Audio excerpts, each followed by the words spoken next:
Well, a very good and happy Monday to everyone. Thank you guys for tuning in to the Throw-In with Justin. That's me on this Monday, January 16th, 2023. I'm excited to be here. How about you guys? My name is Justin. You guys are listening to the Throw-In here on the TNC Sports Talk YouTube channel. If you guys are listening to us on or watching us on YouTube, we want to thank you. Welcome in. Hit that like, share, subscribe button, do all that good stuff. YouTube is the way to get into the comments. So if you guys want to weigh in on everything that has happened or the conversations that we are unfolding over the weekend, and you want to do that, and you want to get a part of the show, make sure you leave a comment in the YouTube section of the chat box. If you guys are listening to us on Twitter, we thank you. We're also now back on Facebook.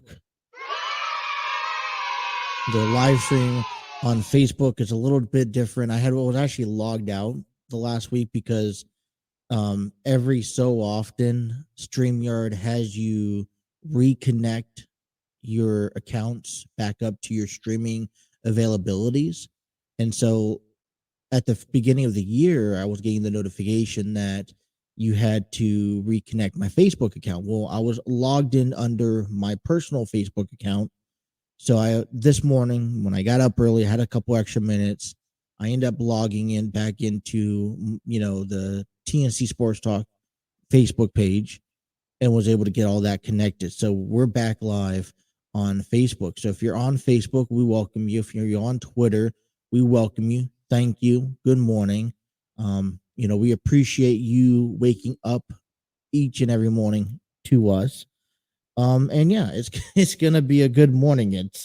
I am very cold. I don't know why. I have the heater on. It's 29 degrees outside, but it feels like it's 19. It's gonna be like that today and the next day or so, and it's supposed to rain later on today. I love the weather, but the problem I have with the weather is that going in from hot and cold for me, especially this year, just does not mix. I get, back on Friday, Saturday morning, I was like, I was kind of coming up with a little bit of a sore throat, which I'm glad that that's kind of come and gone, and maybe I'll get that a little bit later on this week, depending on the programs. But I woke up Saturday morning, and I was like, man, I had this super migraine. I'm just not feeling right. And I've noticed that I've been getting a lot of these migraines especially when it drops down to the 20s and to the teens out here.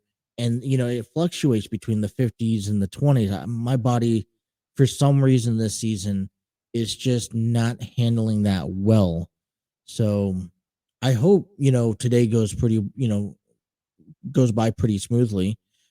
Good morning to Armchair Booking Podcast. Thank you for tuning in. I appreciate it. I understand 6 a.m. is a little bit early to have to pay attention and listen and watch a sports talk show, not unless a YouTube show on a daily basis. So just taking the time to tune in to me is much appreciative. And I've been talking to Steve Barber over there at Armchair Booking Podcast lately. Go check out their YouTube page, as well as you could download them on audio streaming platforms. They talk nothing but wrestling. A lot of great conversations, really in-depth conversations. They bring the best out of everybody. They have a couple of projects working on. So if you wanting to check out personally wrestling project, stories and news, check out Steve Barber, Dwayne Lynn Davis over that Armchair Booking podcast.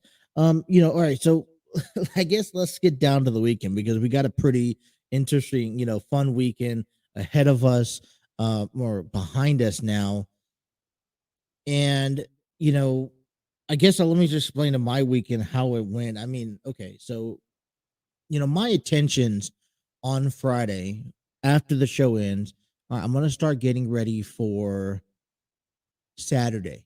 Okay, because my intentions were to come on here and kind of give you my play-to-play, announcements of the Seattle Seahawks and the San Francisco 49ers game. And like I mentioned, when I woke up on Saturday, I was ready to go still. But when my ears were kind of hurting, thought maybe I was going to get myself, come down with like an ear infection, which is never good. Um, my throat was hurting. There were some rough patches in my throat on Saturday.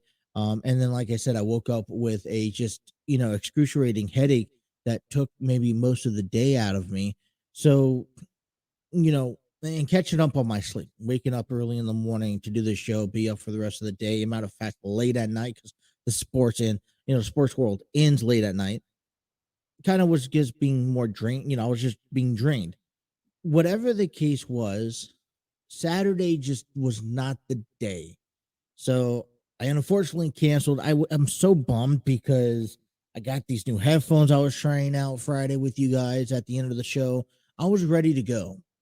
And although I'm so terrified calling a football game because there's so much stuff going on, I was excited to call the game. I'm just so disappointed in myself because I couldn't provide you a game. But the last thing I wanted to do was to provide crappy content for a Super Wildcard weekend spot on Saturday. So I didn't get a chance to call the game. Ended up getting my my daughters over the weekend, Saturday afternoon into Sunday.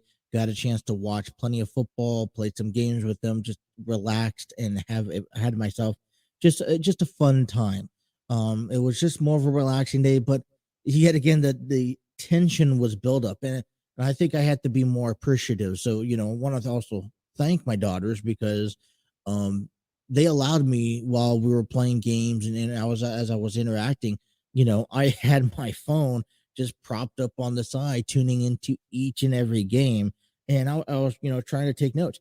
This was the first postseason weekend, I think, in several years that I've really been dived in and set and was really eager to watch each and every game. And boy, that did not disappoint. What a football weekend we had. Not just on the field, but there's a lot of stories off the field that are starting to develop. We have head coaches spots that are available among several different teams like the Colts, the Cardinals, the Texans, and so forth. And then there's also rumors and talks about how this upcoming draft is going to be handled, how teams are going to come and approach this off season. One of the big news coming out of this weekend is just how big Tom Brady is going to be pushed towards Las Vegas. The Raiders' intentions are very aggressive when it comes down to getting Tom Brady in the off season. And for me, I don't know. I don't know where the future of Tom Brady is come next 2020, 3/4 season, right? What I do know is that Tom Brady has to play tonight between the Cowboys and the Buccaneers. He has to finish this season before he can focus himself in the off season.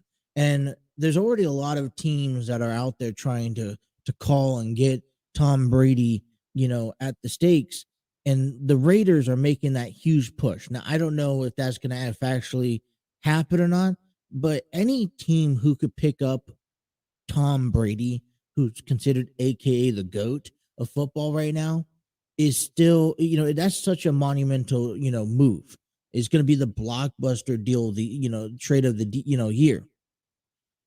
There's also guys like Aaron Rodgers who potentially could be wearing a new uniform next year. And I know through the past, you've heard Aaron Rodgers affiliated with Las Vegas. All I know when it comes down to the Raiders is that they are they are in tension and conversation of dealing with Derek Carr, who I've defended in the past. He's not a bad quarterback. Okay, he's actually took the team to the playoffs. He's a good quarterback, and I really don't quite know why. Other than salary wise, I don't quite know why the Raiders are trying to depart from Derek Carr. And to think that you can go out and pick up Tom Brady and that's going to automatically make yourself, make your team a better team or for contingency for next year's postseason. You got to remember in the AFC West, I'll talk about the Raiders here for just a quick minute again.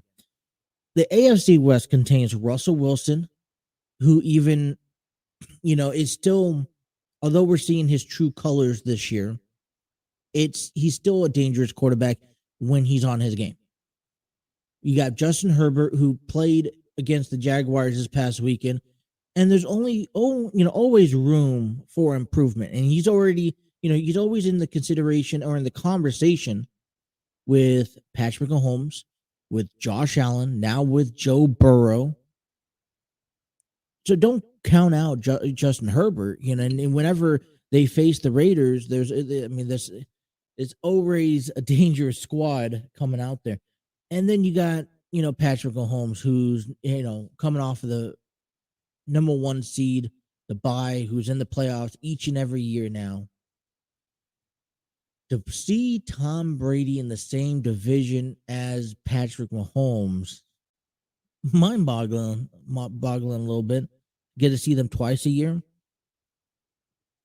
I'm not 100% convinced that Tom Brady could be a Raiders or, could be a Raider. And I don't know. Maybe he should be,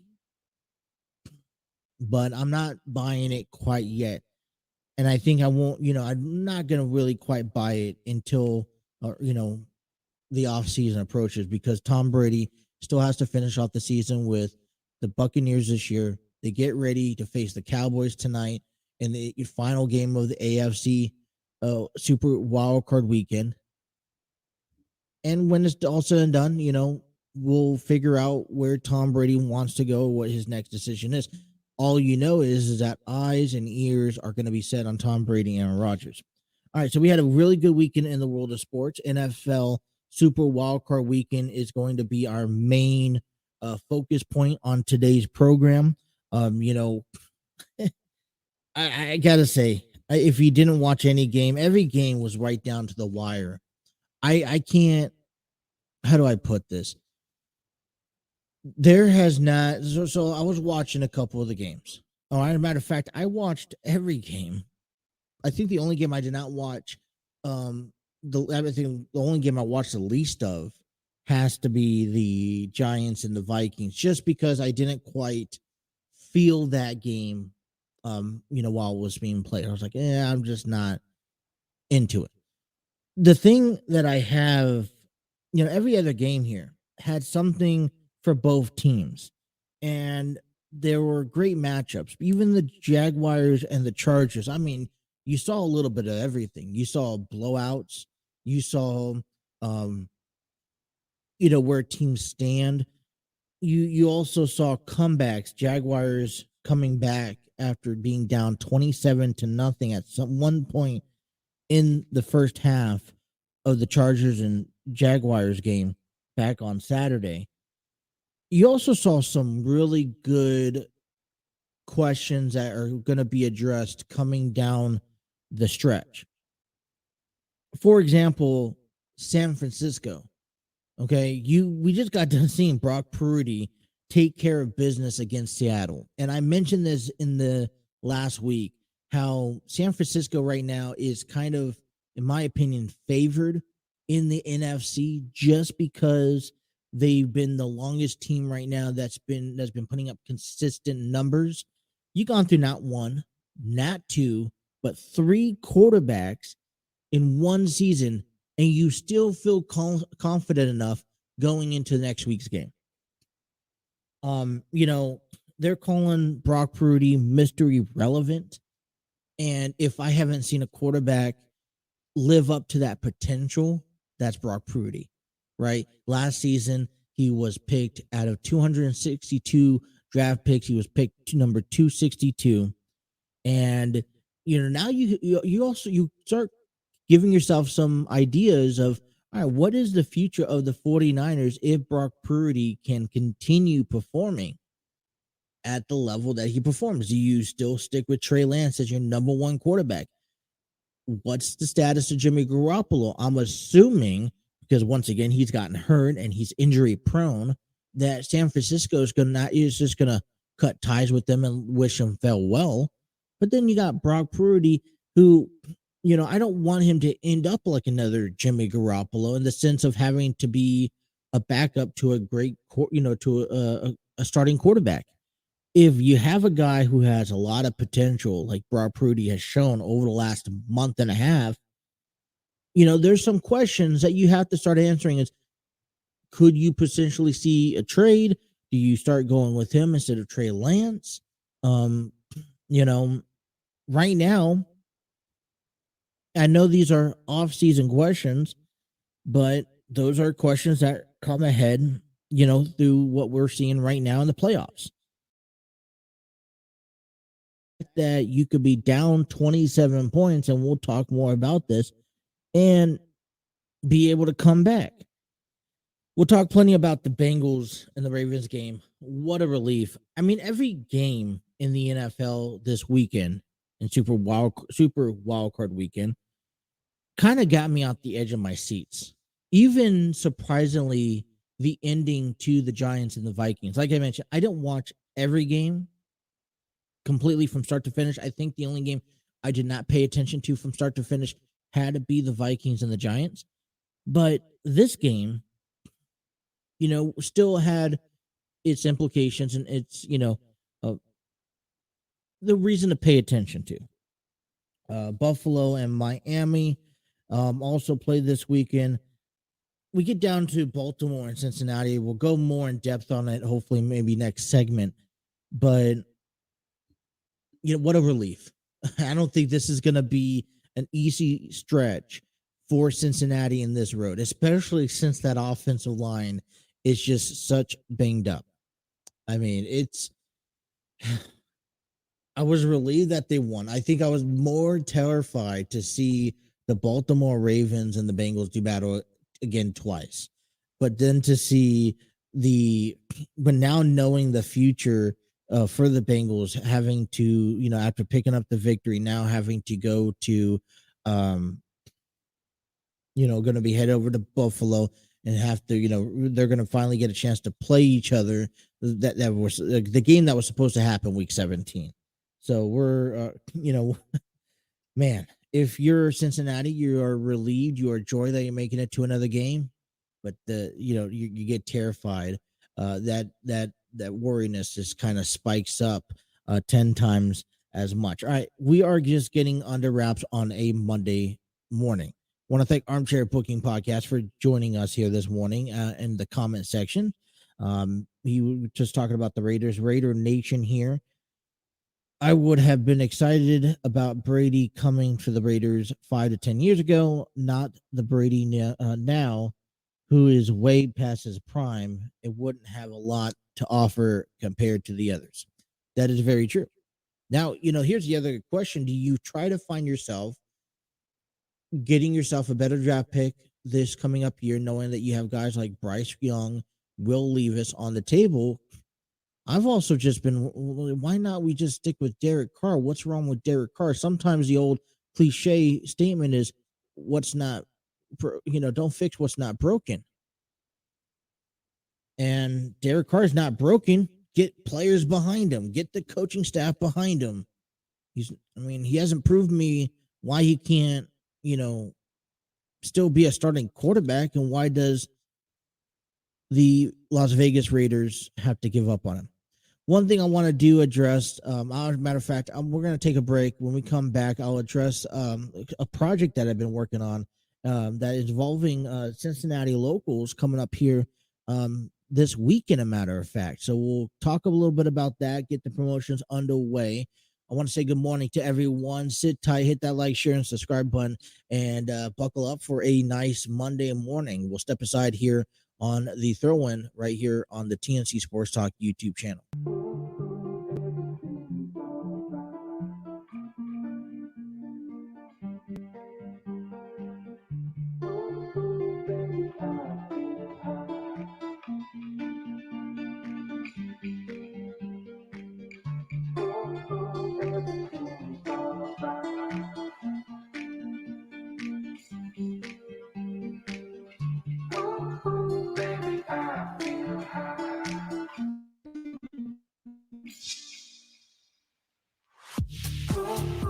Everything's alright with a violet sky on my skin. 6:25 here on the throw-in. Good morning, everyone. Happy Martin Luther King Day, Martin Luther King Jr. Day. A lot of schools are out. I don't know anyone else who, if you guys are off of work today because of this holiday, let us know. Assuming teachers and whatnot, maybe banks. Our program, I want to give a big shout out to StreamYard Studios, proud home of the TNC Sports Talk YouTube channel. StreamYard Studios is where you can create podcasts, videos, host virtual business meetings, and even conduct interviews. Check out their free version today at StreamYard.com. Alrighty, well, you know what, we're kicking off a week here in the world of sports. But I was like I mentioned earlier, I was a little disappointed because I was not feeling well enough to call and give you play-by-play about with the Seahawks and the 49ers. Like I said, it bummed me out. But that's not the only thing that I ran into over the weekend. I was actually able to get something done, and I'm still currently working on this project, and it's going to probably take me I'm going to probably hopefully be able to wrap it up today. And I kind of just want to get to the proper information. So I'm going to be able to wrap it up today and start displaying it over the next few days and over the week, throughout the week leading up to it, a project. Now, I have a good friend in the arts and theater production crew. He is actually a director, and I've known him for a couple years now out here, since I moved out to Cincinnati. And he's putting on a production at the Community Arts Center this weekend, January 20th through the 22nd, called Love's Not Enough. Love's Not Enough is assembled with the cast of seasoned actors who tells a story of the struggles of their relationships. Together, they endure the conflicts of life and its dose of reality. These couples generally believe that love only will sustain them through difficult times in their marriage. They slowly learn through their own stubbornness that it will take more than words and feelings to keep the marriage alive. The performance is 100% true, except for the stories created for a little sense of humor and drama. Love's Not Enough shines a light on complex subjects such as a not so shameful topic that 40% of men battle: the struggle of an amputee, the expose of deep family secrets, and overcoming pain caused by religion. Get ready for an experience, get ready to experience a roller coaster of harsh realities with moments of tear jerkers and joyous celebrations. This play is written by Terry Chappell II. Will be aired on the Community Arts Center in Fairfield, Ohio, this weekend, January 20th to the 22nd. Got a chance to speak over the weekend with these guys in quick interviews. Now, they were just quick interviews. I'm kind of still in the editing process, and hopefully by tomorrow I will get these interviews up on the YouTube page, social media platforms, and also and will be played a few of those interviews right here on the show live in the morning. For more information, you guys could check out the Community Arts Center's website for Fairfield, Ohio. Tickets are still available for all 3 nights. And for the orchestra level, just for reference here, they're $30. For the matinee and stadium level, they're $25. Man, what I'm going to say about this this play is that the entire cast is diverse. And when I say diverse, from 10-year-olds to, from kids to adults, from, people who've done beyond theater, who's done films and commercials, to, there's some cast members this weekend that'll be their first time acting, and has a little bit of everything that I think anyone could connect to. And it does deliver a direct message, that, they're wanting you to not just come to a theater and watch a play and watch their performance. They want to send a direct message to you guys and let you guys, the audience, take home something more powerful. So check them out. Terry Chappell's written, and he's going to also be in part of this play. And interviews are still to come. So that's kind of been a project that I worked on over the weekend. I had a kind of rapid fire of interviews over the weekend, on and off. So, we're putting this together. I'm excited to see the final product of what I could put out there, as well as being able to see this upcoming play on January 20th. They have a 7 p.m.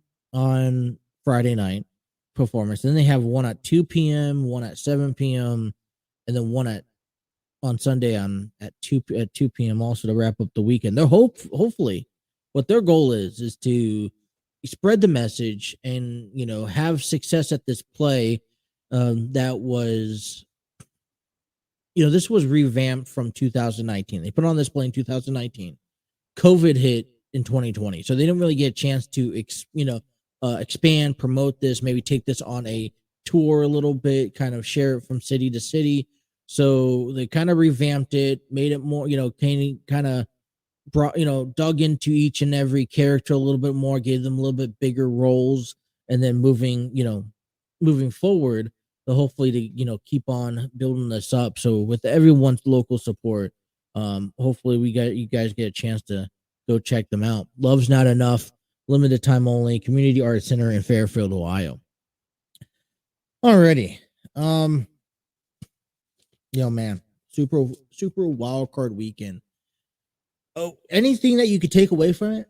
The one thing that I've noticed, and I don't have a problem with this whatever, and maybe some people find this an issue, but I'm like, hey, something has to give.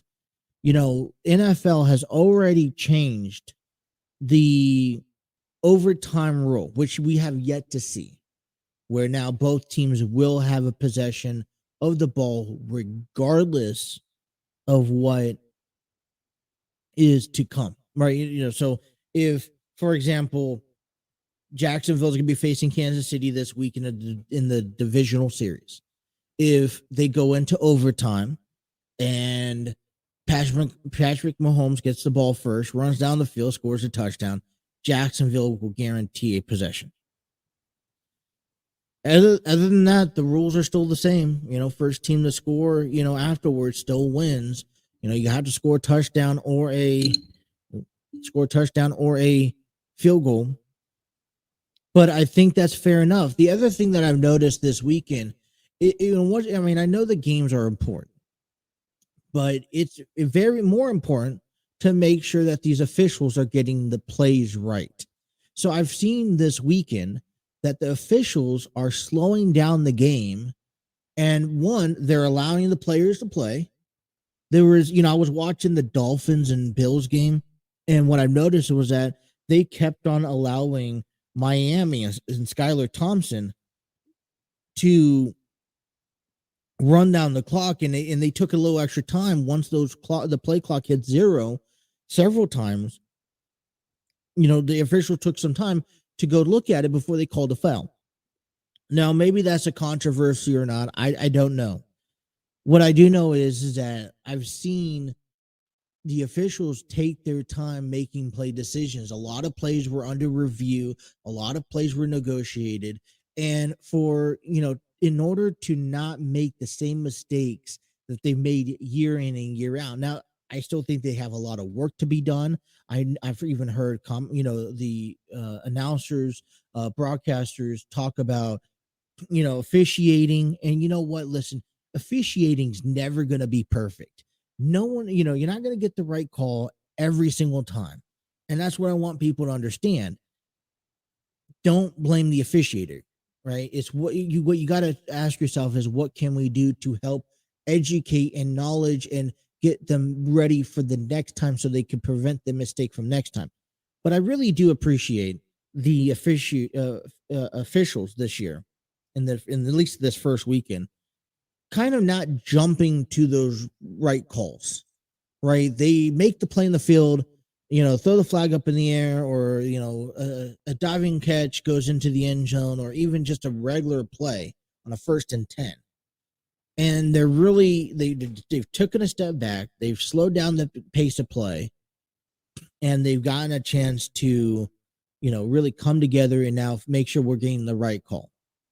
So that's one thing. If anyone could take away from this, wild card weekend, is having to acknowledge and appreciate what the NFL officials are now going through and the steps that they are taking to make sure that the games are being called down the middle.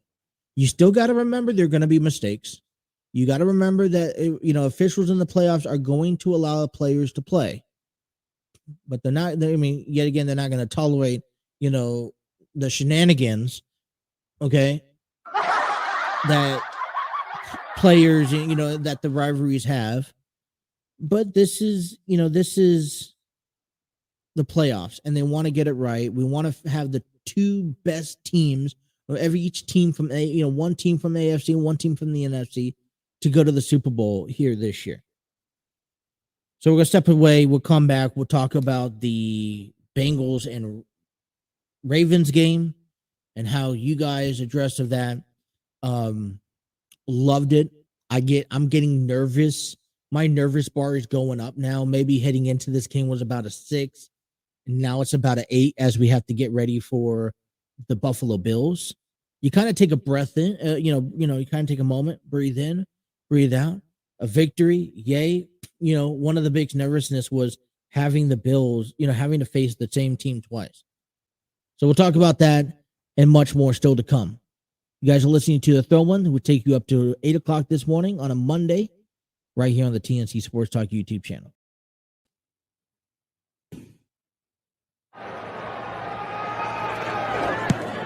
McPherson, who made every kick in last year's postseason, now 21 of 21 in his playoff career.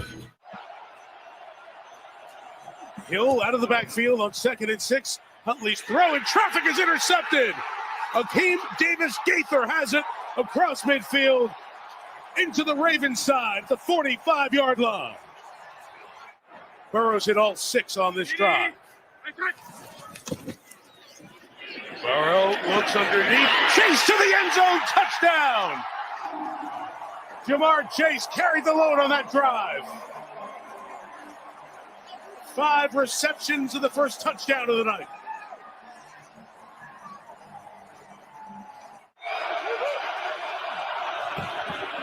Huntley looks, flips it. Dobbins open field, stretching to the goal line. Ruled a touchdown. They say he broke the plane. J.K. Dobbins, for the moment, has made this a 3-point game. Strong finish after the reception. Really was a good play by Marcus Bailey out there to just see it. Was anything? Woo. Ball definitely crossed the line as long as no knee was down. That fist is down, and the number continues to go up, and this is 3rd and long. 3rd and 16. Burrow deep drop, still flushed. See how much Hayden Hurst can get. Not much. Hit hard, solidly. Ball's out. Kyle Hamilton with a hit. He may get the recovery, too. 2 defenders there. Hamilton, the rookie out of Notre Dame, with the hit. He had hands on it, the bottom of the pile. Let's see. And the Ravens have recovered. Baltimore ball. Short one here, 22 yards for the lead. Operation perfect, so is Tucker. And the Ravens take the lead by 1. Great mix Now P right to the back. Burrow keeps. Flag is down, though, as Burrow slithers his way in for the touchdown. Offsides on Baltimore, so this will, in all likelihood, stand up. That was the initial signal to the referee, Clay Martin. Offside. Defense. Bring up in the neutral zone. Please decline. Go for the play. Here's a touchdown. Wilcox, tight end in motion, turns upfield. Burrow scrambles. Anybody coming with him? He throws to the back line. Got Higgins for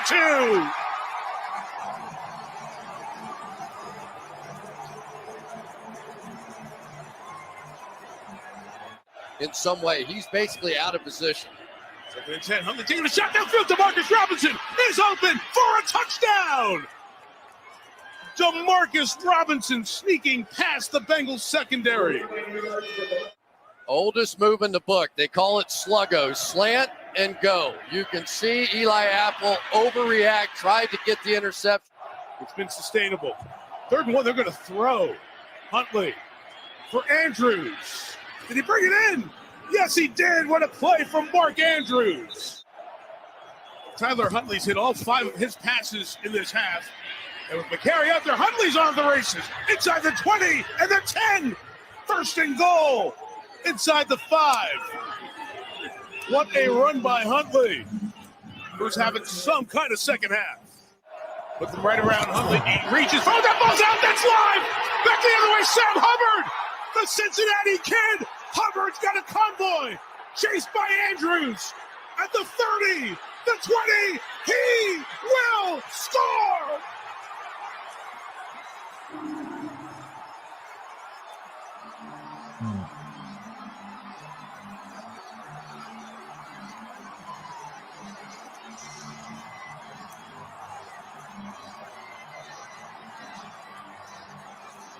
He broke the plane. Logan Wilson went over the top to knock it out. We'll have to see where it came out. That's short. That is short of it. What a play by Wilson. And Sam Hubbard, who grew up a Bengals fan, won a state championship at Moeller High School, championship at Ohio State, makes the massive play to take it the other way and give the Bengals the lead. Season on the line, 4th and 20. Can Tyler Huntley do it? 4-man rush, retreating, puts it up for grabs, and it is deflected, and Crochet almost had it. He couldn't bring it in, and the Bengals survive. Wow. All righty. Well, if you guys miss any of the highlights, there you go. The Cincinnati Bengals knocked off the Baltimore Ravens 24-17. And you know, when you're given mistakes, right? And you know, we'll talk about the end of the game. You got to capitalize on it. And you know, I think the Ravens were a little too comfortable. I think the idea was their game plan at the end of the game with well over 2 minutes to go was that, hey, we have enough time. We have to score down and, you know, we have to go down and score a touchdown. So let's try to run the clock out as far as we can before we, well,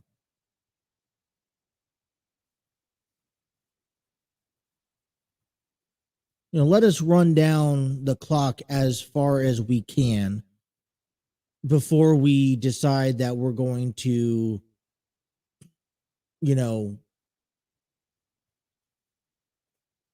score a touchdown and be able to go, and not give the Bengals any chance to come through and pick out a victory. So the Bengals went on and they won they win the game. There was a couple of times where once the game started, you were terrified, you were nervous, you were, erect. You were trying to figure out, all right, what's exactly going on? For me, okay, I was worried heading into this game. Heading into a game from week 1 or from week 18, where you had Anthony Brown, heading into the week where you didn't know the status of Lamar Jackson, and Tyler Huntley was a game day decision, right? He was not announced today. I don't think anyone, it's one of the scenarios you prepare for the worst and then you adjust for the rest. Tyler Huntley, on the hand of coming in, I was a little bit more skeptical because we already saw the performance from Anthony Brown. Was Anthony Brown last week, and now you see Huntley in, new face, fresh look, and you get worried. And Huntley's playing with an injury. He has a couple injuries sustaining to him, and he goes 17 for 19, throws 206. He throws 236 yards, 2 touchdowns, 1 interception. The Ravens, overall the game, they led the passing 209 to 186, the rushing 155 to 51, and the total yards 364 to 234. The biggest play of the game has to be out of the goal line play when Sam Hubbard, recovers a fumble in the air when they stopped Tyler Huntley from the game. Now, here's the thing. I am not going out there and ostracizing Tyler Huntley. Huntley. He gave one hell of a performance in his first playoff appearance. But let me give you a couple of notes here. Joe Burrow, 23 to 32, looks fantastic. Compared to 17 to 19, okay, the Bengals went with the air game a little bit longer. Okay, Joe Burrow threw 209 yards with scoring 1 touchdown. Joe Mixon, which a game that you may have to rely on a little bit more next week against Buffalo, okay, is that ground game. 11 carries, 39 yards. Jamar Chase, 12 attempts, 9 receptions, 84 yards with 1 touchdown. The highlight of the game is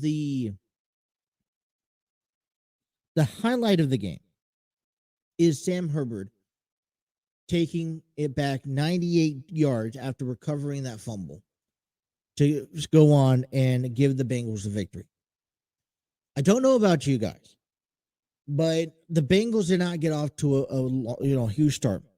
And the main issue that you come out of this game, if you're Cincinnati, yes, congratulations, you picked up the victory. You're going on to the divisional series. Yes, I want to remind everyone, I got to remind myself too, is that every weekend and every game is a new game and anything could happen. Then the Bengals put a defensive player on the offensive line because they didn't have enough offensive players. What's going on? My biggest concern moving forward with the Bengals has to be their health status with the offensive line. When you're using players that do not play that position today to fill in and to help protect Joe Burrow, there was times throughout the game where the Bengals had to line up a couple extra defenders and they had to alter their play analysis to fit, the offensive line's needs. There was many times on the left side of the ball, you had your guard, your tackle, you had a tight end, you had a receiver up there, and their goal was to block. Hell, you put 2 tight ends out there. Go ahead and put the fullback out there, and then with Joe Mixon in the background. The key important games coming up against the Bills, potentially the Chiefs, if you guys could get back to the Super Bowl, and these are all what ifs. But in order to attack and have a winning team, you're going to have to establish the run game.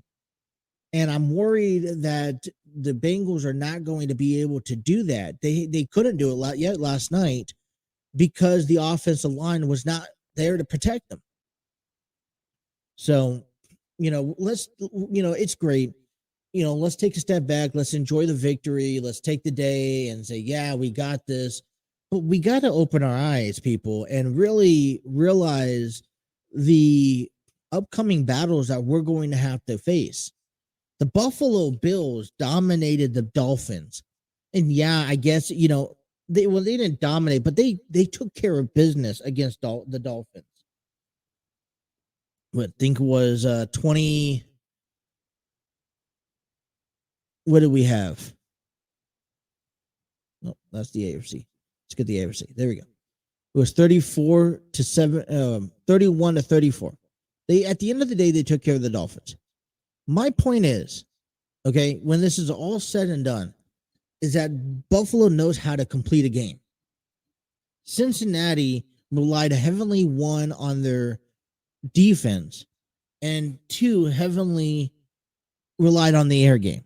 You need the run game, unfortunately. I'm going to say it that way. We'll break that down a little bit more. I'm going to take today. Let's appreciate, give them a round of applause for picking up the victory. But moving forward, we have to address and attack the run game. The other thing I wanted to point out, and I thought that this was pretty funny, and I'm going to make this, and especially since now the Ravens lost, we have to address Michael Vick's comments and calling out Lamar Jackson for not playing in the AFC Wildcard game versus Cincinnati. I think this is a kind of hysterical. Tyler Huntley was not ready to play in last night's game, but he was willing to put his injuries aside to play the game. When you come down, it's not the best of 7 series. I mean, it's one game and done, you guys. You know that. Everyone knows that. Lamar Jackson knows that. And I get it. I don't know the level of Lamar's injury. Okay, but I know this is the time of year where everyone is going to play with some sort of injury. Everyone's injured. I've seen players this weekend play with sprained ankles, broken bones, just coming off of hand surgery. I mean, everyone wants to be a part of a championship team. And Michael Vick calls out, said, hey, listen, just come on. It's just a sprain, PCL. There are other ways other than playing quarterback every single snap that you can contribute to this victory. I mean, I believed it. One of the biggest fear as a Cincinnati Bengal fan coming into last night's game was the notion that Lamar Jackson could appear in any way. He's dangerous. He still has the arm, so he can't go run out of pocket like he's used to. Put a brace on it. I mean, maybe I'm outspoken a little bit, and it's out of context to the realist, exactly Lamar Jackson's incident. He's been gone for a month and a half. He's been gone for over 5 weeks. He's relied on Huntley, who's gone down with the injury. He's relied on Brown, who's a backup quarterback. And they barely made it into the playoffs in the sense of they had an opportunity to have home field advantage this week, and they gave that up.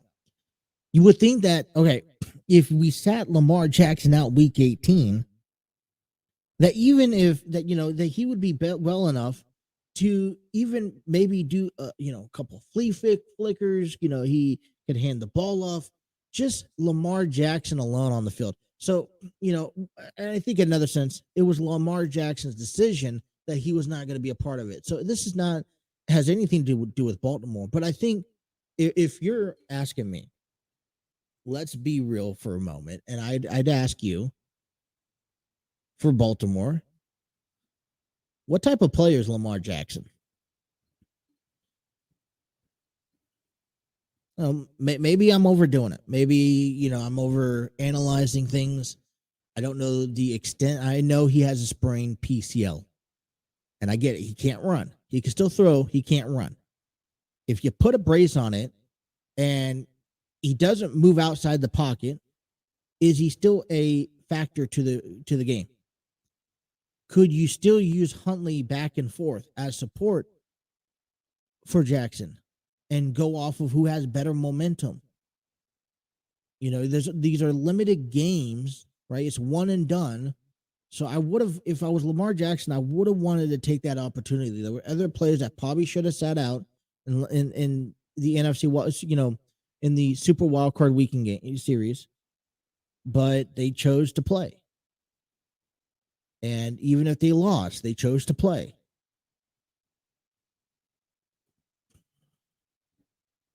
I don't know. Let me know what you guys think. I have no idea. I mean, I think that he, Michael Vick. I mean, although I'm not a fan of Michael Vick, I think that he makes a good point. If you if you win, like, all right, let me get back to the divisional game. But I mean, you're questionable all week long, and you chose not the doctor, not the NFL, not the Ravens doctors, physicians. Not your personal doctor said you cannot play this game whatsoever. Lamar Jackson himself dictated and stated that, hey, I'm not going to be able to play this game. And I think for me, that's a statement moving forward in his career. And Baltimore should take a look at that a little bit. All right, our number 1 is complete. I want to come back and talk to you a little bit more about the wild card. Like I said, main focus was the wild card. And we will go over some of these games, the rest of these games, and get you guys ready for the Cowboys and the Buccaneers that play tonight, 8:15. Don't go nowhere. The throw in here on the TNC Sports Talk continues right after this.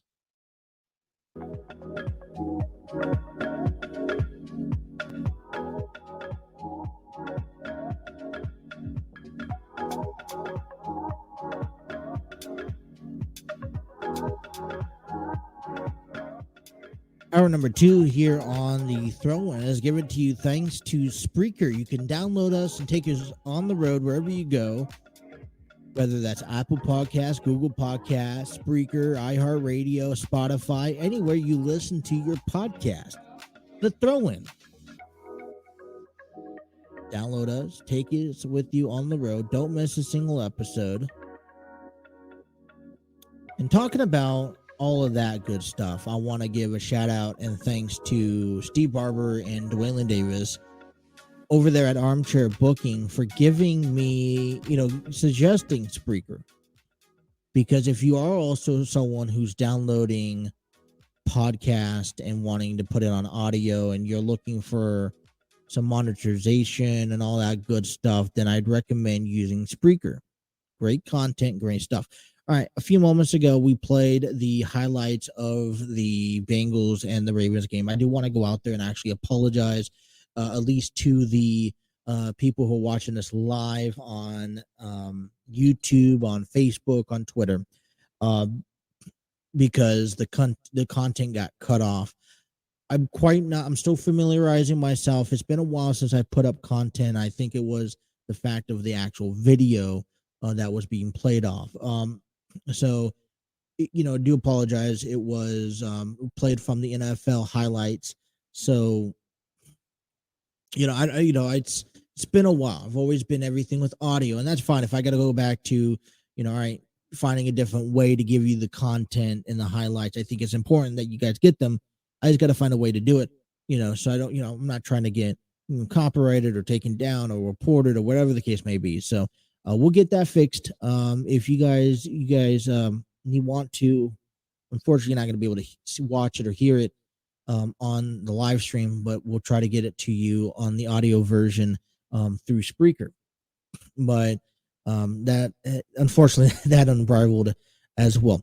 Do want to go ahead and continue promoting a couple of things that we've been working on. Over the week, over this past weekend, and we'll get the interviews up here on our show and up on the YouTube page. Is that Love's Not Enough, a limited play at the Community Arts Center in Fairfield, Ohio. This coming up weekend, January 20th through the 22nd. Love's Not Enough is created, directed, and performed by Terry Chappell about relationship struggles and obstacles. Get their tickets today at the Community Arts Center's website in Fairfield, Ohio. $30 for orchestra seats. Matinee and stadiums are $25. So hopefully I'm working on that project. And I'm hoping to see the results here by tomorrow. All right. So, like I said, today's episode really heavily on the NFL talk as Super Wildcard weekends is coming up to an end tonight. The Dallas Cowboys and the Tampa Bay Buccaneers are going to get ready to do battle. And, it's going to wrap up, I think, a really entertaining and investing wildcard weekend so far. Seattle got we kicked things off with Seattle and San Francisco. And, I mentioned earlier going into the offseason, because I know the offseason is going to be here in just a little bit, a couple weeks, but San Francisco is going to have some concerns, some issues, some questions that need to be answered between quarterback wise. Right now, they got Trey Lance, who was out for the year. You have Jimmy Garoppolo, who got injured right after Thanksgiving. And then since then, you got Brock Purdy, who's now AKA Mr. Irrelevant, who's really taken the 49ers by the rein.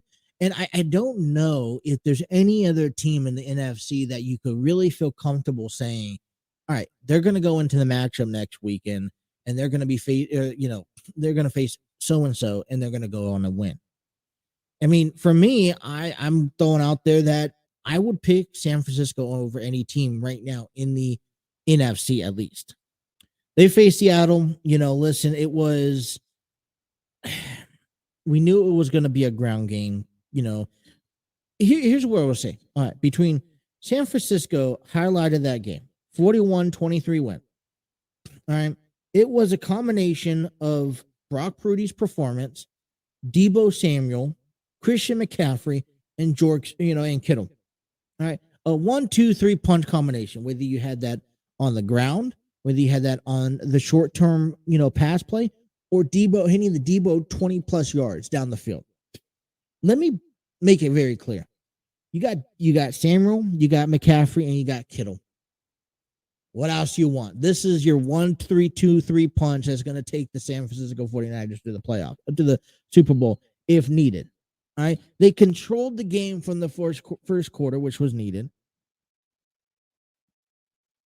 I mean, this was no brainer. It was an entertaining game, definitely. And I think you got to give credit on the other side of the ball. Seattle has, and Geno Smith did the best that they could. And I think even though Seattle lost, you got to hold your head up high.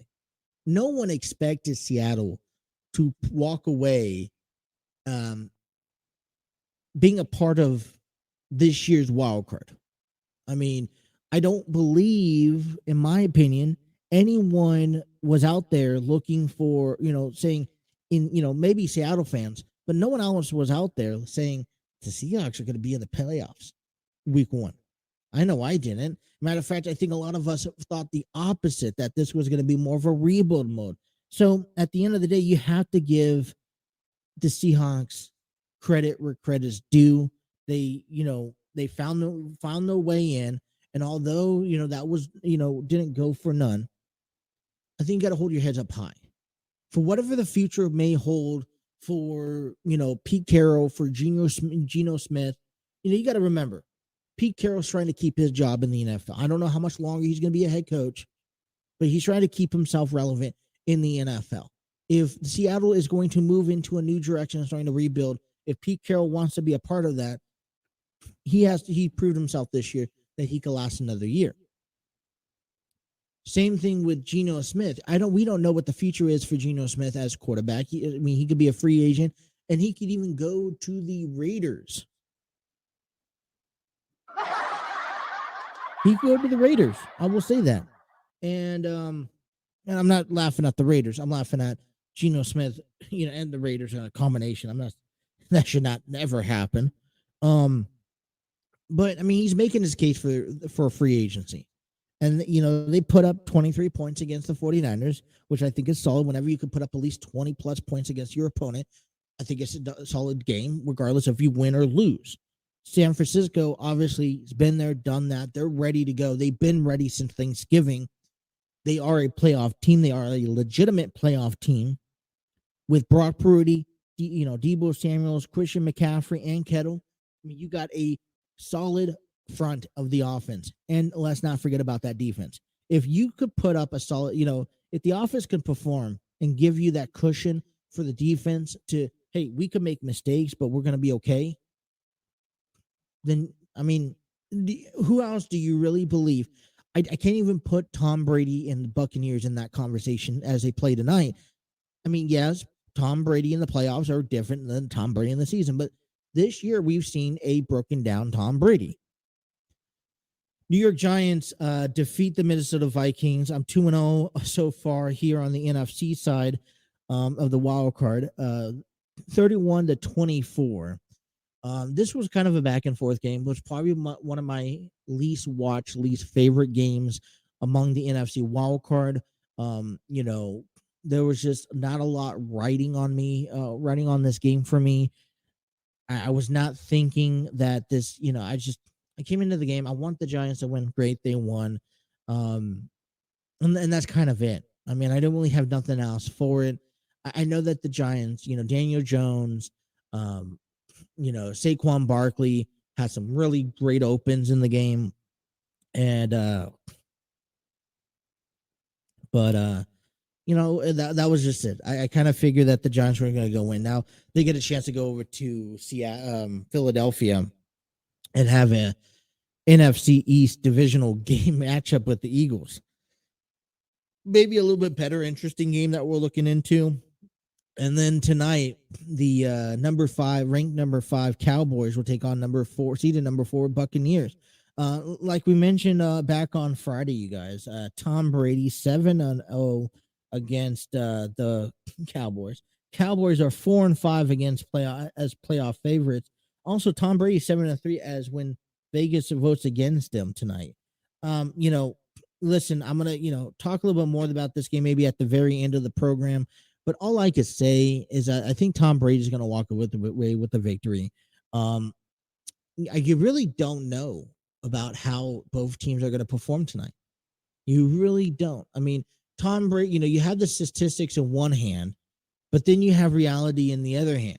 And I feel like when it comes down to a matchup persona, that Cowboys are going to take the spread. But then you look at statistics and it's like, well, we've been playing for the last 16 years. You don't vote against Tom Brady.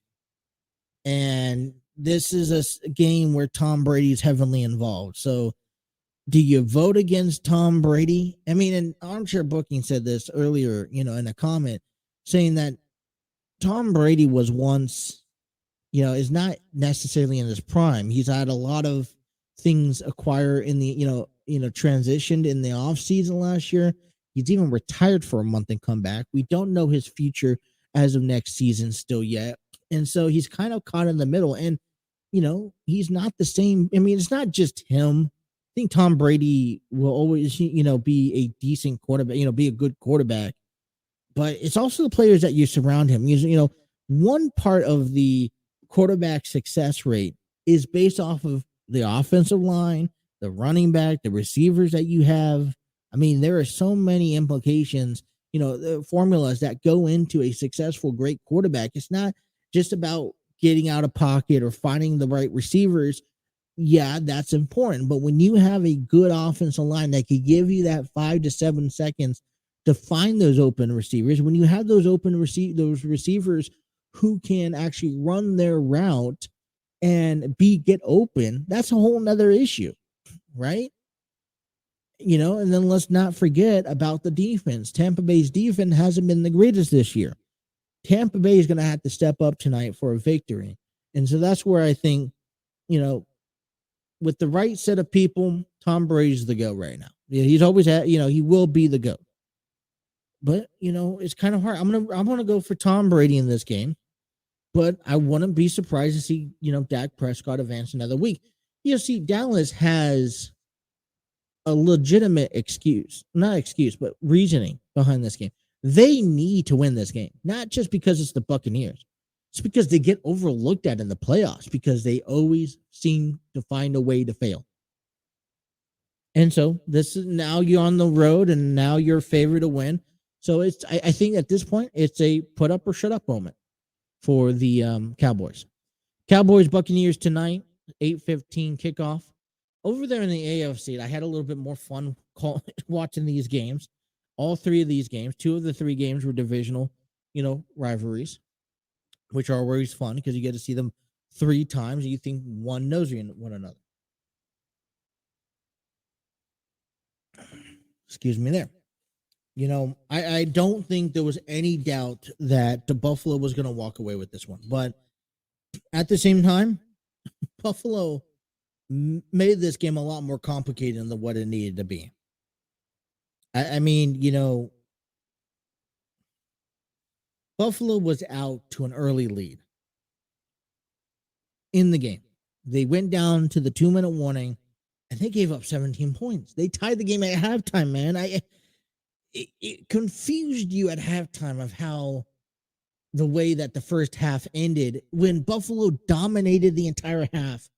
And then you had, somehow, Skylar Thompson and the Miami Dolphins find a way to get back and make this a game. For a moment, you were kind of nervous. I don't know about you. I was kind of nervous between, heading into the third quarter, second half. But I think the biggest difference is that you have a veteran quarterback that knows how to pull themselves together, and a veteran team has been there, done that. And then you're still going off of a rookie quarterback. Now, listen, you talk about quarter problems, in San Francisco. Quarterback problems in Miami is also going to be an issue.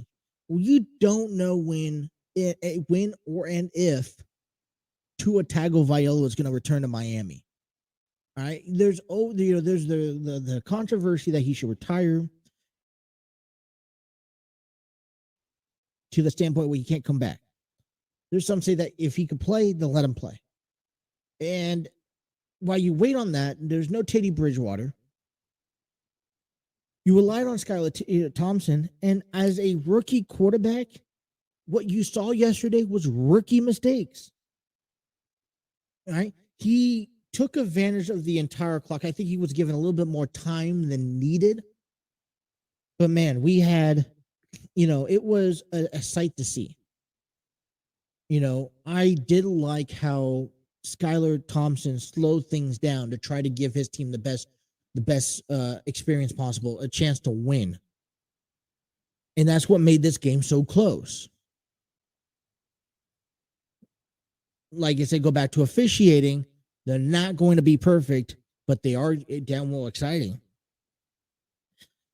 And then also the Chargers, they were leading 27-0. I don't know what to do. I went into the week and I chose the Jaguars. I'm like, you know what? And then Trevor Lawrence became questionable. And I'm like, should I still choose the Jaguars? Coming down to game time, I was actually I was encouraged. I was motivated to say, hey, the Chargers should be picking up this victory. They got out to an early lead, and I'm thinking, all right, they're going to set the tone for the game. They go up 20, interceptions. Trevor Lawrence probably gets one of the worst starts in his playoff, in the playoff careers. And you wonder, after going up 17-0 within like the first 5 minutes of the game, you wonder if the Trevor Lawrence and the Jaguars could come back. I was about to call this. This was, just, hey, what a fun experience this was to see Tony Khan's, Jaguars make it to the postseason. A team that, I don't think either Tennessee or Jacksonville would have done any, Tennessee would have done any better. But, I mean, then you start the second half comeback. I mean, somehow the Chargers just fall apart. And you know what? At the end of the day, this is considered the third biggest comeback in the NFL. And here's the one thing that I will make clear to you. This falling apart from the Chargers, the comeback that you see that, Jacksonville did against the Chargers, it just reminds you This is the Chargers at the end of the day. This is what the Chargers do at the end of the day. They go out and they get it to a comfortable lead. They make you, they convince you that they're going to win the game. And what ends up happening? They choke. 27 points. I mean, does this have to do anything with how they played in week 18? I don't know. They seem like they were gassed after, the end of the first half. Like they set it on cruise control. In the NFL, you should know by now, there ain't no such thing as cruise control. The Bengals didn't set their sights on cruise control. They had to play all, 60 minutes of the game.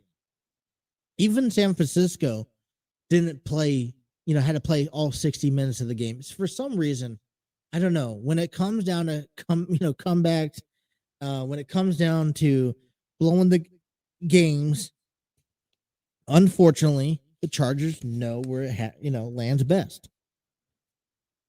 So Jacksonville is going to be headed over to Kansas City. We're going to see the Bills and the Bengals this time in Buffalo.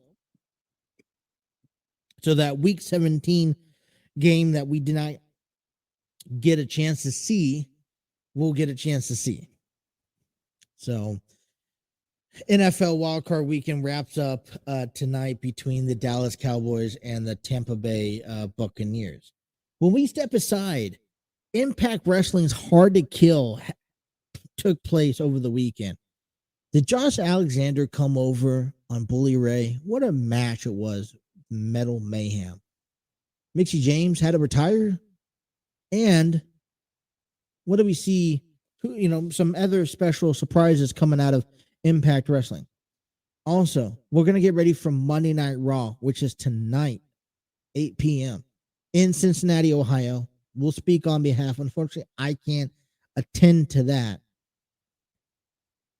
But then the big thing coming out of WWE this morning, I think it was a couple times mentioned, and was this going to be a real thing or not? But Adam Pearce mentions start splitting titles, tag team titles are starting to be split back to Raw and back to SmackDown, or is this just a way to start working on the tag team division? We'll talk more about that still to come. Take you up until 8 a.m. this morning, right here on the Throw-In, available on the TNC Sports Talk YouTube channel.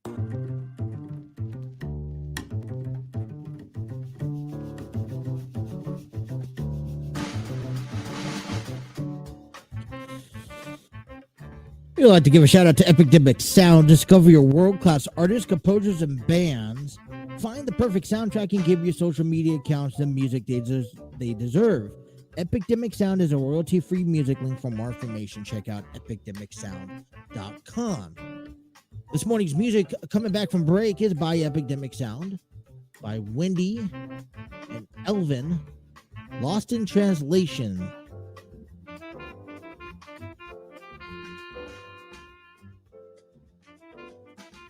What a busy hour, busy Monday. Happy Martin Luther King Day, January the 16th, 2023. Take you guys up until 8 o'clock here. As I mentioned, I've been working on a project all weekend long that is doing interviews, rapid interviews with cast members from Love's Not Enough, which is a theater play that's going to be presented at the Community Arts Center on January 20th to the 22nd this weekend. Tickets are still available over at the Community Arts Centers in Fairfield, Ohio.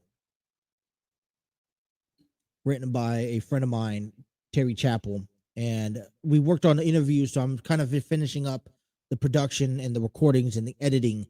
And hopefully, starting tomorrow, we'll start getting some of the interviews out here, and especially on this program as well.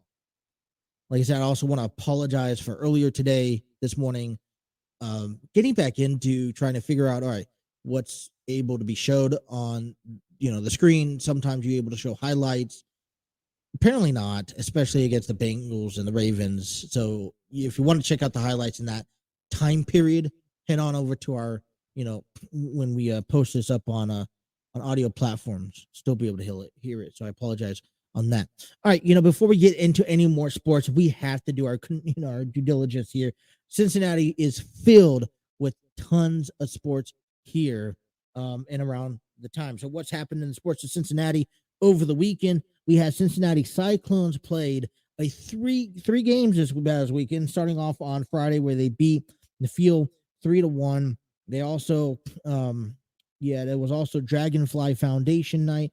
They went on the road both Saturday and Sunday, beating the Nailers 4-3 also, but then they lost last night 4-2 against the Walleyes. Next game is going to be on the 20th, which is Friday, against at the Fields. The puck drops at 7 p.m. I know that the Columbus Blue Jackets, the affiliation to the Cyclones, are playing today, I believe. I don't know what time. Let me see. You think I know all this? Yep, they play against the Rangers tonight at 7:30, and yes, I stole that or from at 7 p.m. And yes, I did steal that from down below. Over in college basketball hoops, you have Cincinnati Bearcats who let me see where they're at. They won their game against SMU 54-52 yesterday. Landers Noli and Mika Adams Woods both put up 16 points each. Landers and Noli third double-double in the past 4 games. Victor Lakim, career high 8 blocks. They play on today is the 16th. They play on Wednesday at South Florida, 7 p.m. in Tampa, Florida. There. Just for also reference in college baseball, coming up for about 31 days, Cincinnati Bearcats will be at Georgia on February 17th to kick off their baseball season in the world of college sports. Xavier Musketeers picked up a victory yesterday against the Marquette, 80-76. Both ranked teams coming out. The Musketeers going on 11-game winning streak, 10-1 at home so far. 6 men of the Musketeers scored double figures in yesterday's ball game. 7 ties, 10 lead changes, 8-4 run to pick up the victory for the Musketeers. They play on Wednesday against at DePaul, 8:30 tip off here in Chicago, Illinois. The Ohio Buckeyes baseball starts February 17th for the Buckeyes.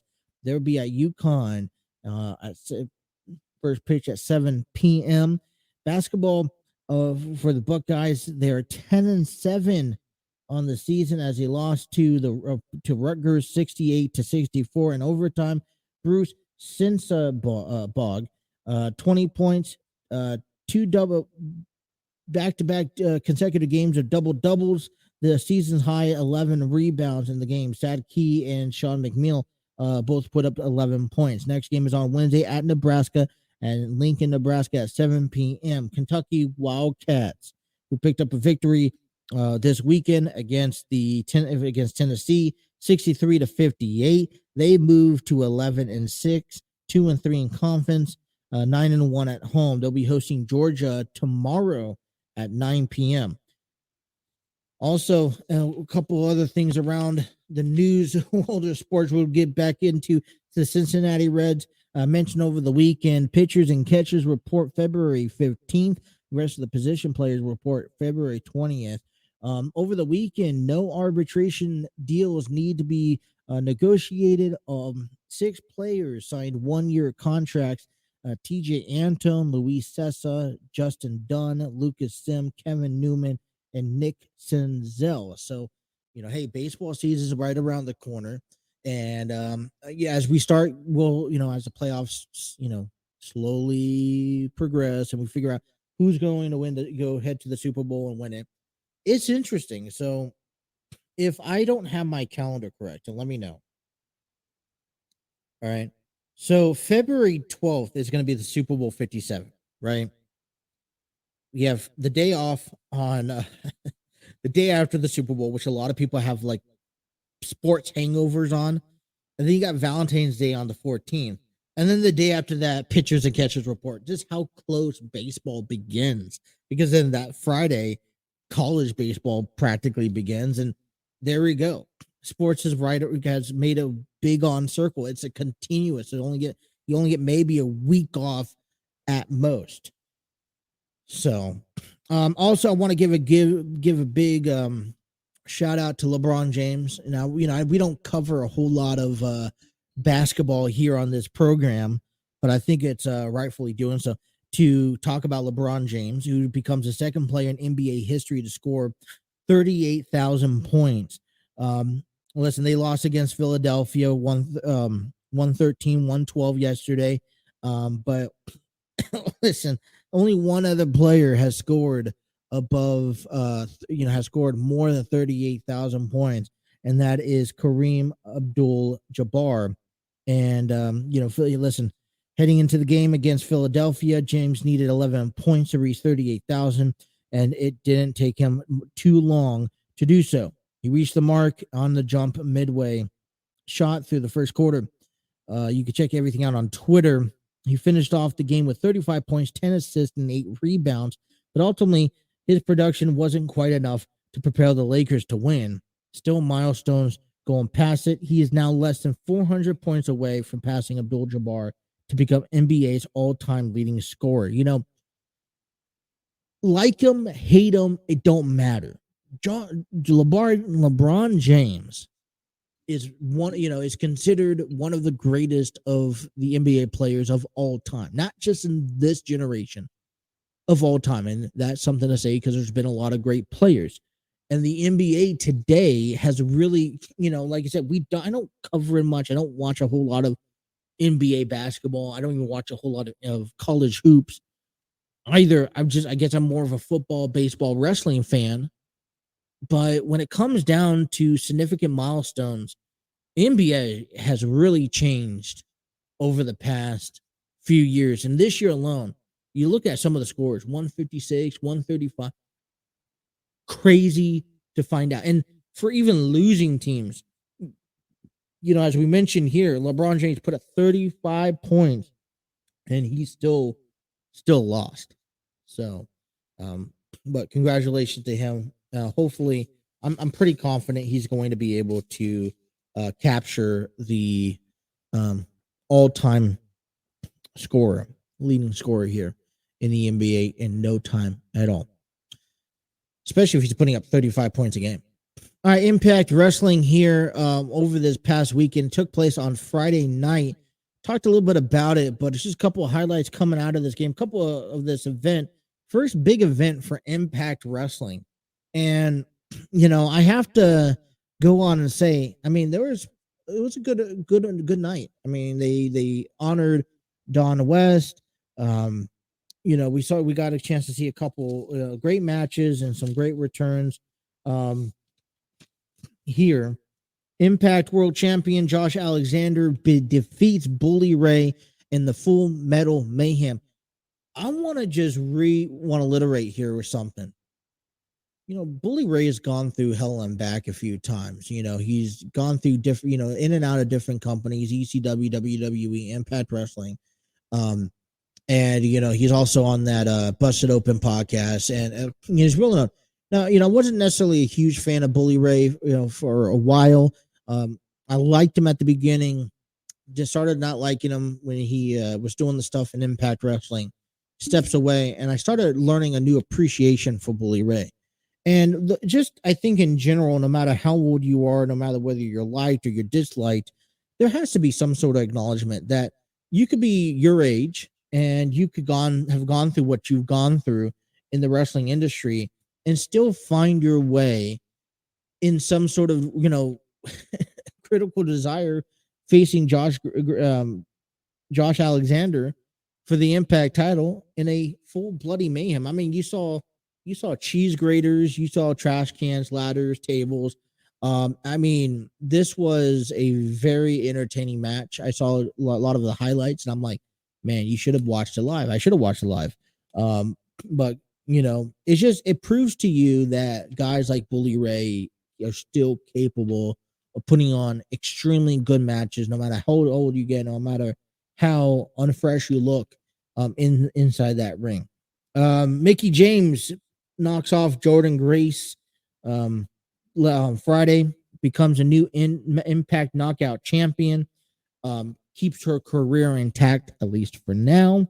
I thought that was a little shocking surprise. I don't know the future of, it was ceremonial to see the entrance of Mickey James. I don't know the future of she has in the industry. I know there's been conversations about her retirement, but it was a year ago that we saw Mickey James, carry that Impact Women's Championship over to the Royal Rumble. And as the Royal Rumble is about 2 weeks away, I'm just worried. Question, hey, could she be in the Royal Rumble? Could we see more? Especially since Triple H has already, kind of hinted that, hey, other people from different companies could appear in this limited time Royal Rumble match. Motor City Machine Guns retain their tag team titles. Trey Miguel retains his X Division championship. A couple other things coming out of here. We did see coming out breaking news. Frankie Kazarian, who's been under AEW's contract for a while, officially signs a long-term deal with Impact Wrestling. Frankie Kazarian, a longtime Impact/TNA wrestler, stepped away to AEW when they first broke off, didn't have some success, and that's a whole nother story to talk about. But when we come down, then back on Friday, announces, hey, I'm going to sign a long-term deal. This is where my home was. This is where it's always been. Apologize for leaving so long.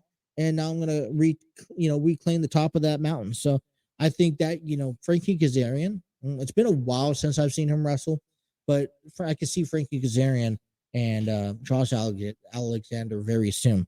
Also, PCO returns in Revenge of Eddie Edwards after being buried alive in Las Vegas. And also, Santino Marella debuts as the new director of Authority. Got involved, didn't get involved, but he came out making his statement, restarting the match between Moose and Joe Hendry to allow Joe Hendry to recapture that title. Impact, hard to kill. I think that's listen, it's a stepping stone. It's an example, right? This is where we're at. This is what we want, set the tone for the year. And Impact, that's usually how they do it. They set the tone. I don't think it's like, I would give it maybe 6 or 7 out of 10, but they always have room for improvement for other pay-per-views coming up later on this year. All right, let's take a break. Let's come on back. Let's talk about some WWE. My question for you guys here this morning is that, we're starting to see, the Usos having to defend both the Raw and the SmackDown titles separately. WWE potentially on the verge of separating some titles. What is your thoughts and your opinions of that as we get ready for Monday Night Raw? Don't forget, in NFL football tonight, Super Wildcard weekend continues as the Cowboys and the Buccaneers continue square off tonight at 8:15. Let's step aside for our last break. We'll come on back here, wrap up our show, taking up until 8 in the morning here on the TNC Sports Talk YouTube channel.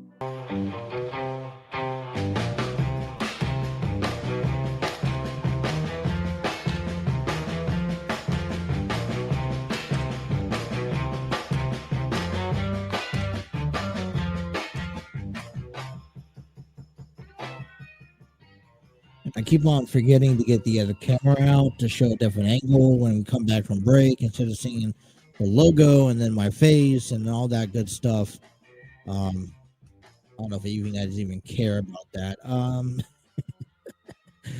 Join Steve Barber and Dwayne Davis as they break down news and highlights in professional wrestling. The Armchair Booking Podcast is a weekly wrestling podcast founded on YouTube and on all audio streaming platforms. Go check out and follow Armchair Booking Podcast now. I believe it's Armchair Booking Wrestling Podcast, if I'm not mistaken. Just got a chance to talk with Steve over this weekend, and they're working on some cool projects. They had a latest episode here, and their latest episode is, I pull it up, is Why Are We Fans? and they had on Recruit Randy a couple days ago. And, so I'm talking to Steve Barber about this, and that's kind of a project that they're working on, is going around and talking to guys and getting interviews about, hey, why are we fans? And I think that's a good question to ask. Why are you fans? How did you become a fan of wrestling? What makes you a fan of professional wrestling? And, all that good stuff of being a wrestling fan as we get ready for Monday Night Raw tonight.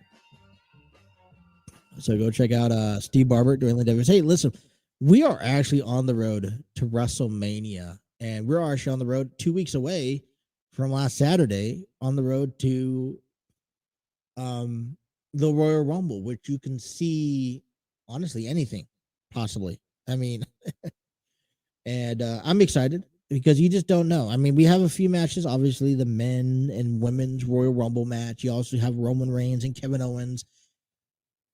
And that's a conversation for a later date. I'll give you that. You'll also see the Bray Wyatt, and we don't know, is it Bray Wyatt or the Fiend taking on LA Knight? Some tag team titles, I believe. And yeah, armchair booking. I just want to clear that up. Yeah, so we're so here's the thing. So we're kind of talking armchair booking, and Steve Barber and I was talking, and it's going to be a series. The series is Why Are We Fans? It's they're going to go around. They're going to try to get people on their podcast talking strictly about why about being a fan of professional wrestling next. And yes, I was going to wait, but I think it's well enough. We could talk about it here and just mention out quickly. If you guys forget about it, I won't mention it. But so I will also be joining them at some time to be. I'm not going to give dates and specifics and whatnot, and maybe tonight, maybe tomorrow, but I'm going to just leave it as that. I will be a guest on one of the upcoming episodes about why we are fans. I'll be a part of that, and I thank them. I thank them for reaching out, allowing me to come on their program and talk sport. Not sports, but professional wrestling. Well-rounded sense of guys who know, who's been around. I love learning different point of views. I have a mindset, maybe it's more of a narrow mindset of how I think of things when it comes down to the, certain sports and certain topics. So to be able to, talk to Dwayne, who, gosh, man, he has an unbelievable vast knowledge of wrestling. You ask him any question, he knows it, like top to bottom, left and right. And then, Steve also great knowledgeable guy in the world of professional wrestling. So I'm not going to give any more details. I want to wait for them for it to actually happen. Just, hey, keep an eye out. That's the reason why you should go subscribe to their channel, is to watch and don't miss a single episode. So we're going to end off the program here as we get ready for Monday Night Raw, which is tonight. All right, that's going to be aired on USA Network. We're getting ready for the Royal Rumble match. But my question coming out is that we heard, I guess, a little bit this last week on Monday Night Raw when Judgment Day became number one contenders. And then we're seeing, people like Sheamus and Drew McIntyre becoming number one contenders also. And Adam Pearce has been mentioning about splitting as going back to, acknowledging the Raw tag team titles and the SmackDown tag team titles. And I guess that's the question here to end off the show and have that conversation is it time for WWE to start splitting these titles once again? It was this time last year when the idea was, or maybe it was next month, but this was around the time where the idea of combining some titles, especially both the WWE and the Universal title together, made a little bit of a sense. In the region, okay, of putting it on one person, understanding that one person is going to be the face of the company. And for me, that came with some sort of standards. Okay, I believe that if those titles, both WWE and the Universal title, both looked very identical, other than maybe the color of the strap that they had.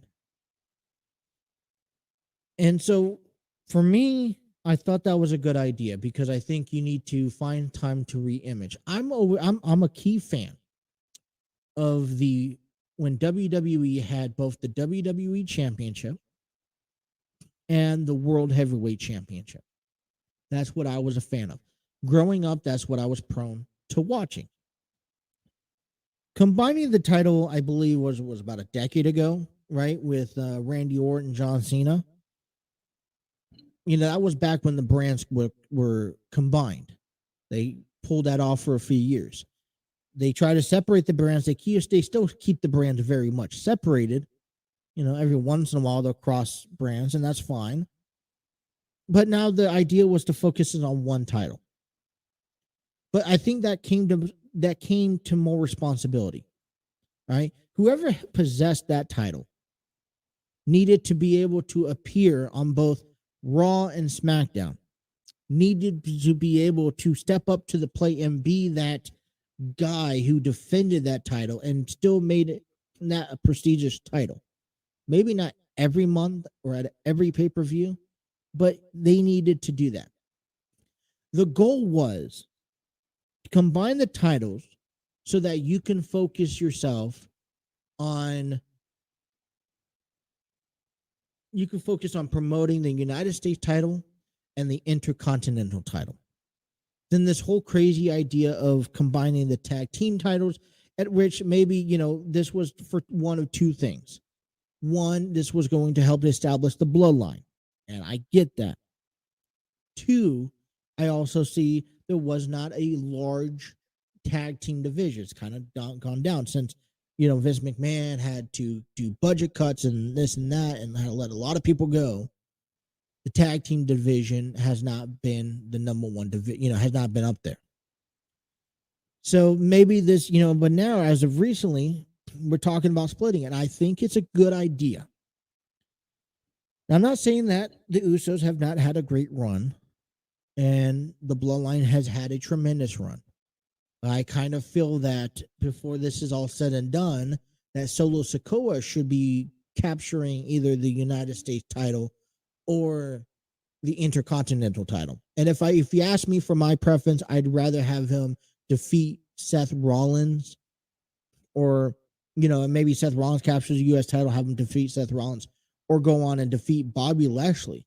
I would love to see WrestleMania Bobby Lashley Solo Sikoa. I don't know if we're going to wait until WrestleMania to see that, to see any of that. I don't know really, I know the position that Solo Sikoa faces, is in as the Bloodline. But I mean, he's a really talented guy.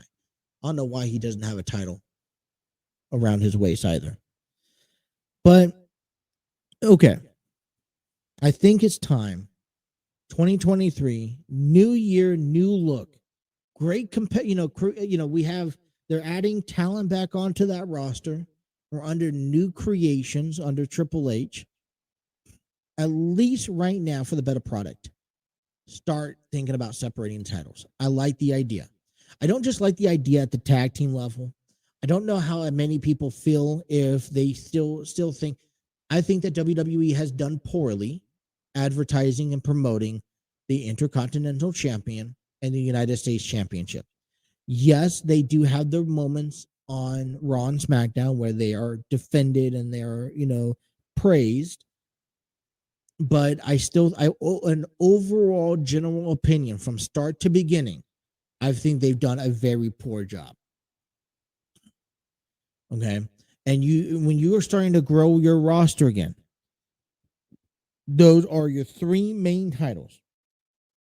Okay. Your WWE title, your United States title, and your Intercontinental Championship. And you got to promote them. I feel like that's simple as it. Now, as we, progress, as, we move forward, as we try to await to learn matches for WrestleMania this year in Hollywood, is it necessary? We don't know matches. Any matches have yet to be booked for WrestleMania. And hopefully we find out in 2 weeks, at least something. I think that's another thing. That's a little scary. Not to at least speculate any matches. Like we could speculate maybe one or two, nothing set in stone yet. But I think overall, being, Royal Rumble, hopefully we see something soon. There has to be an idea, at least a conversation of if it's time to separate the titles. Is it time to add a new title? That's the other thing. Roman Reigns, as much as I love Roman Reigns, as much as I believe of him being the head of the table, head of the WWE, he's not living up to the title, expectations, in my opinion. Okay, great. Have him on every other month, have him on every 3 months. I don't care. But I think you need to have a title that you can emphasize each and every week on Monday Night Raw. And especially since, I think I'll leave it off as this, especially since Raw is a 3-hour show. What do you have to go off of on Raw that is not, you have the United States title, you don't really see the 24/7 title, and you also have maybe the tag team titles, that's where the Usos are over there, and then you have the women's championship. Over 3 hours, I don't quite believe that is enough time. Or I think that's too much time not to have a world title on that product. I think it's good because now you're starting to see and force other competitors to step up to the plate. It provides opportunities, and we may very well see at WrestleMania the Usos compete in both night 1 and night 2. We can both clearly say the only prediction I will make right now, other than Cody Rhodes, Seth Rollins, which I'm favoritories, is that as of right now, if you're looking in the direction of the WWE, night 1 and night 2 may be ran by the Bloodline. So we will continue that conversation as the time progresses. This is the end of our show. We have Monday Night Raw tonight, 8 p.m. Eastern time. They'll be here in Cincinnati, Ohio. And I'm kind of bummed because I can't attend to it. Not going to be able to. I'm kind of relieved. We've been to a couple of Raw episodes over here. I want a SmackDown one next. When are you sending me SmackDown? Give me SmackDown here in Cincinnati. John Moxley, I don't know if you guys heard it. John Moxley was on yesterday, was actually at the Cavalcade of Customs car convention show. I know an old friend of mine was on, with them, saw him yesterday down at the Duke Energy building or convention center. And then also wrap up of Super Wildcard weekend. Dallas Cowboys, Tampa Bay Buccaneers, 8:30 kickoff. Don't miss any of that. Thank you guys for tuning in to the Throne with Justin. We will be back again tomorrow morning here at 6 a.m. right here on the TNC Sports Talk YouTube channel. Take care.